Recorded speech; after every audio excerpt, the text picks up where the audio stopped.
అంటే ఇప్పుడు ఒక వేళ ఆ బాధితురాలు ఈ మన డిబేట్ చూసింది అనుకోండి, ఇద్దరు ప్రభుత్వాలు ఇప్పుడు ఎవరు మా తరఫు నుంచి నా తరఫు నుంచి ఎవరు మాట్లాడుతున్నారు, ఎందుకంటే తను బయటకు వచ్చి మాట్లాడుకోలేదు. ఇవాళ కూర్చొని భగీరథ్ నేరస్తుడా నిందితుడా ఆరోపణలా అనే ఈ ప్రశ్నలు ఎందుకు వస్తున్నాయి? ఆయన అసలు బయటికే వస్తలేడు. ఆయన బయటికి రాకపోతే ఇక్కడ మనం కూర్చొని కాంగ్రెస్ ప్రభుత్వం ఏమంటది, చట్టం ఎవరికి చుట్టం కాదు. మీరు స్ట్రైట్ క్వశ్చన్ అడిగారు కళ్యాణ్ గారు మీరు స్ట్రైట్ క్వశ్చన్ అడిగారు, ఎందుకు అరెస్ట్ చేయలేదంటే చట్టం ఎవరికి చుట్టం కాదు అని. సార్, ఇట్లాంటి కేసుల్లో 24 hours లోపే అరెస్ట్ చేయాలని వీళ్ళ జాతీయ నాయకురాలు సుప్రియా శ్రీనాటే గారు వీడియో పెట్టమంటే నాకు ఒక సెకండ్ ఇస్తే నేను పెడతాను. ఎన్నోసార్లు రాహుల్ గాంధీ గారు మాట్లాడారు, ప్రియాంక గాంధీ గారు మాట్లాడారు. పాక్సో చట్టం ఎప్పుడొచ్చింది, అసలు నిర్భయ చట్టం ఎప్పుడొచ్చింది? అందులో 24 hours within arrest, fast track courts ఎందుకు తెచ్చుకున్నాం మనం? మర్చిపోయిందా కాంగ్రెస్ సూత్రం? ఎంత ముద్దుగా చెప్తున్నారు, మేము నోటీస్ ఇచ్చినాం కదండి, మేము ఇంకొక 2 days టైం ఇస్తాం కదండి. అక్కడనే అర్థమైపోతున్నది చట్టం ఎవరి కోసం సపరేట్ గా పనిచేస్తుంది అనేది వీళ్ళని అడుగుతున్నారు. వాళ్ళు కూడా ఏమని అంటారు, బండి సంజయ్ గారు నిన్న చెప్పారు కదా, చాలా గొప్ప మాటలు చెప్పారు కదా, చట్టము ఎవరికి వేరేగా ఉండదు, నా కొడుకుకు కూడా ఉంటే శిక్ష వేయండి అని అంటే పంపియండి మరి మీ కొడుకును.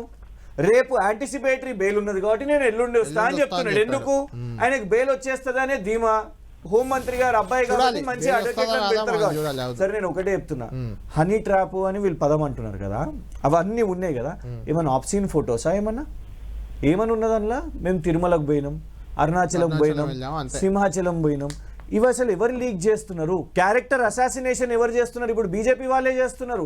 స్టాండ్ విత్ భగీరథ్ అని trend, #trend stand with Bhagirath అని. మీరు కూడా టార్గెట్ బండి సంజయ్ నడుపుతున్నారు కదా. మేము బరాబర్ అడుగుతామండి, అరెస్ట్ విత్ బండి, అరెస్ట్ భగీరథ్ అడగొద్దా? అరెస్ట్ కాకపోతే పోటీగా వాళ్ళు నడుపుతున్నారు అంటే వాళ్ళు ఎందుకు ఓన్ చేసుకుంటారు చెప్పండి? బాధితురాలు పక్షాన మేము కొట్లాడుతున్నాం, వాళ్ళు ఎందుకు ఓన్ చేసుకుంటున్నారు? వీళ్ళు ఎందుకు ఫెయిల్ అయ్యి ఫైనల్ గా మీరు అరెస్ట్ చేయడంలో కానీ ఒక్క విషయం చెప్పాలనుకుంటున్నాను నేను. మహేంద్ర యూనివర్సిటీలో కొట్లాట చేసి ఆ యూనివర్సిటీని రస్టికేట్ చేస్తే హైకోర్టుకు పోయి ఆర్డర్ తెచ్చుకున్న తర్వాత పరీక్ష రాసిన వ్యక్తి ఫర్ ర్యాగింగ్ బాధాకరం. విఠల్ గారు ఒకటే మాట చెప్పండి. 29 మంది ఇంటర్మీడియట్ ఎగ్జామ్స్ లో సూసైడ్ చేసుకున్నారు. అప్పుడు విద్యాశాఖ మంత్రి లేకపోతే ఇంకెవరు రాజీనామా చేశారా? కవిత గారికి అమ్మాయికి న్యాయం అనగానే మీకు అన్ని గుర్తొస్తుంది. ఈ అమ్మాయి ఎందుకు చెప్తున్నానంటే, విఠల్ గారు మొన్న నాకు బేడీ లేసిరు, ఇదే ప్రభుత్వం నా ఎడమ చేయికి బేడీ లేసింది. నేను ప్రభుత్వాన్ని ప్రశ్నిస్తే నా మీద